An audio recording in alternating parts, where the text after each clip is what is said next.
Ngayon mga paps, bibigyan ko kayo ng idea kung paano ba gumamit ng Google Map. Isa sa magandang advantage ng Google Map ay pwede nyong isave yung mapa. Meron kasi siyang available na offline map.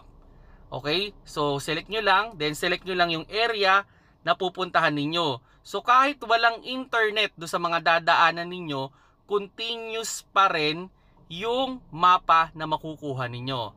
Okay, now sa pag-search, no? So search nyo muna yung pupuntahan ninyo. Like for example, ito nakaset siya going to Tabaco Port, Albay, Bicol yan.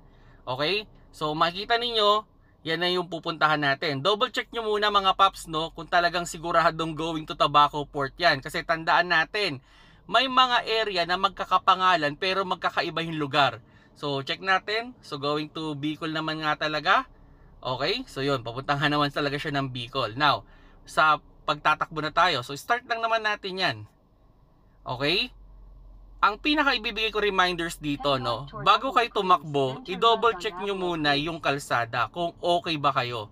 Then magkakaroon din kayo ng idea dyan kung ilang oras yung tatakbuhin ninyo at kung ilang minuto at kung anong oras kayo possible na darating doon. Kung continuous yung magiging takbo ninyo.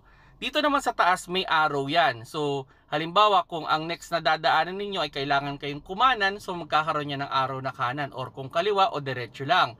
Ang idea dyan, meron yan number dito. Yung number na yon, ang count nun ay by 10.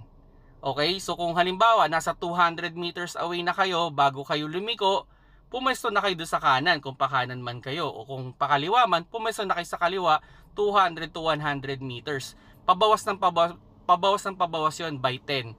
So pag nag-0 na yon, ibig sabihin kakanan na kayo or kakaliwa. Pinaka-reminders ko dito, pag gagamit kayo ng Google Map, siguraduhin ninyo na nasa magandang posisyon yung inyong cellphone, meron kayong charger para tuloy-tuloy ang paggamit ninyo ng mapa.